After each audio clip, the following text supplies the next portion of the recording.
Assalamualaikum warahmatullahi wabarakatuh. Hai teman-teman, saya Nisa. Di sini saya akan menjelaskan tentang konsep limit fungsi aljabar.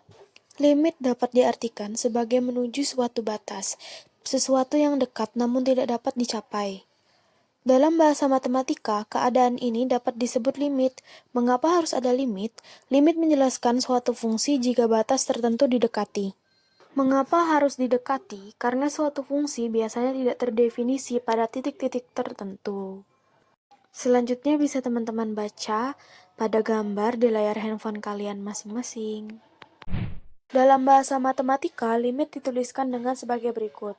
Maksudnya, apabila X mendekati A namun X tidak sama sekali dengan A, maka F dalam kurung X mendekati L. Pendekatan X ke A dapat dilihat dari dua sisi, yaitu sisi kiri dan sisi kanan. Atau dengan kata lain, X dapat mendekati dari arah kiri dan arah kanan, sehingga menghasilkan limit kiri dan limit kanan.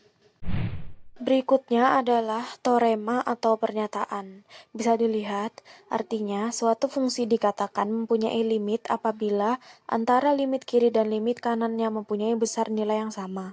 Dan apabila limit kiri dan limit kanan tidak sama, maka nilai limitnya tidak ada. Kemudian berikutnya adalah sifat-sifat limit fungsi aljabar. Apabila n merupakan bilangan bulat positif, k konstanta, f dan g adalah fungsi yang mempunyai limit c, maka sifat-sifat di samping ini berlaku. Berikut fotonya. Nah, berikut ini adalah sifat-sifat limit fungsi aljabar yang berlaku ya, teman-teman. Selanjutnya adalah metode dalam mengerjakan limit fungsi aljabar. Ada 3 metode, yaitu yang pertama, metode substitusi. Metode paling mudah dengan menentukan hasil suatu limit fungsi adalah dengan mensubstitusikan langsung nilai ke dalam fungsi f dalam kurung x. Syarat metode ini adalah jika hasil substitusi tidak membentuk nilai tak tentu. Contohnya seperti yang tertera pada gambar di layar handphone kalian ya teman-teman.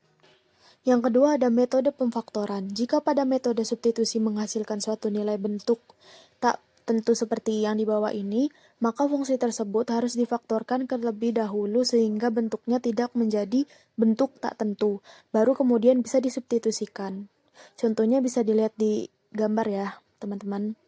Dan yang terakhir adalah metode perkalian dengan akar sekawan. Metode ini digunakan jika pada metode substitusi langsung menghasilkan nilai limit yang irasional.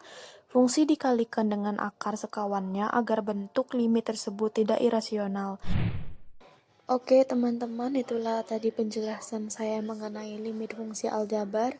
Lebih dan kurang saya mohon maaf. Wabillahi taufiq wal hidayah. Wassalamualaikum warahmatullahi wabarakatuh.